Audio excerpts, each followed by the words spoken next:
تبارك الذي نزل الفرقان على عبده ليكون للعالمين نذيرا.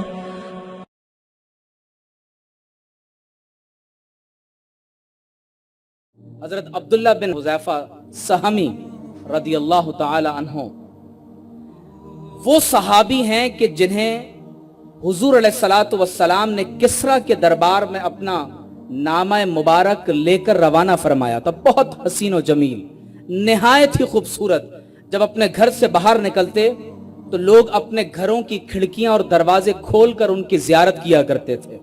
جب آپ کو ایک جہاد کے موقع پر رومیوں کے بادشاہ نے زندہ گرفتار کیا تو آپ بادشاہ کے سامنے کھڑے تھے.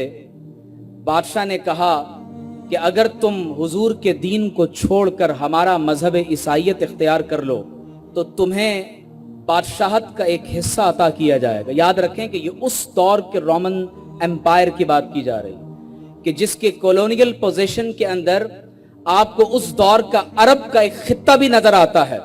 اس زمانے کی حکومت کا ایک حصہ آفر کیا گیا اور کہا گیا کہ اس زمانے کی حسین و جمیل عورت سے تمہاری شادی کر دی جائے گی. آپ نے فرمایا جو محمد الرسول اللہ کا دیدار کر چکے ہوں صلی اللہ علیہ وسلم وہ دنیا کے نام پر اس کل جہان کی حکومت پر حضور کے دین کو نہیں چھوڑ سکتے. تو حضرت عبداللہ بن حذیفہ سہمی نے فرمایا کہ ہم حضور کا دیدار کر چکے ہیں. ہم حضور علیہ الصلوۃ والسلام کو دیکھنے کے بعد اس کائنات کی کسی شے کے عوض ایمان کو ترک نہیں کر سکتے. اس نے کہا انہیں قید کر دیا جائے.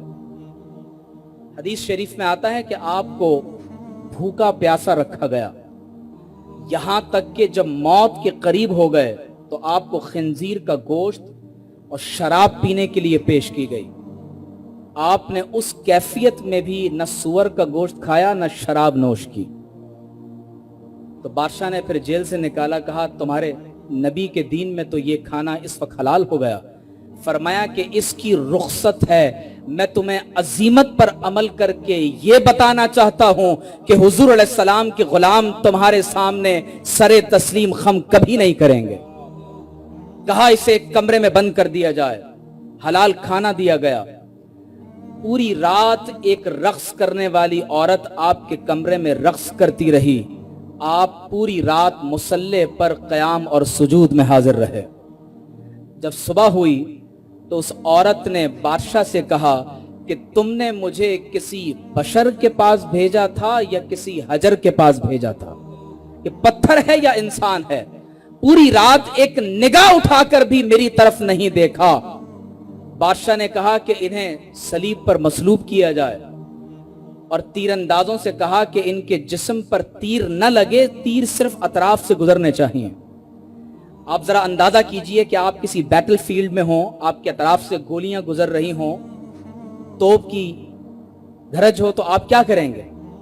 انسان موت کو جب اس قدر قریب سے دیکھتا ہے تو یقینی طور پر انسان کے لیے اپنے ان آخری لمحات کو زیادہ سے زیادہ طویل کر دینا یہ اس کی سب سے بڑی تمنا ہوتی ہے. لیکن حضور علیہ السلام کے صحابی نے اس مصلوب ہونے کی کیفیت میں بھی کہا اشہد ان لا الہ الا اللہ و اشہد ان محمد الرسول اللہ صلی اللہ علیہ وسلم. بادشاہ نے کہا ان کو نیچے اتارو. ایک بہت بڑا تیل کی کڑاہی گرم کی گئی. ایک خادم کو بلایا گیا اور اس کڑاہی میں زندہ اسے ڈال دیا گیا. وہ جل کر ختم ہو گیا. اب جب حضرت عبداللہ بن حذیفہ سہمی کو گرفتار کرنے کے بعد اس تیل کی کڑاہی میں ڈالنے کے لیے لانے لگے تو اب آپ زارو قطار رونے لگے. موت کو آنکھوں سے دیکھا، زارو قطار رونے لگے. تو بادشاہ نے کہا کہ میں نے تم سے پہلے ہی کہا تھا تم خوبصورت ہو، حسین و جمیل ہو، اپنے نبی کے دین کو نعوذ باللہ ترک کر دو، ہمارے دین میں آ جاؤ، حکومت بھی ملے گی، تمہیں بادشاہت بھی ملے گی، تمہیں ایک حسین و جمیل عورت نکاح میں بھی ملے گی. تو بالآخر تمہیں موت کا خوف آ ہی گیا. تو آپ نے جو ارشاد فرمایا وہ قیامت تک سنہرے حروف سے لکھنے کے قابل ہے. آپ نے ارشاد فرمایا کہ میں موت کے خوف سے نہیں رو رہا. تو بادشاہ نے کہا کہ پھر کیوں روتے ہو؟ کہا کہ میں اس لیے روتا ہوں کہ کاش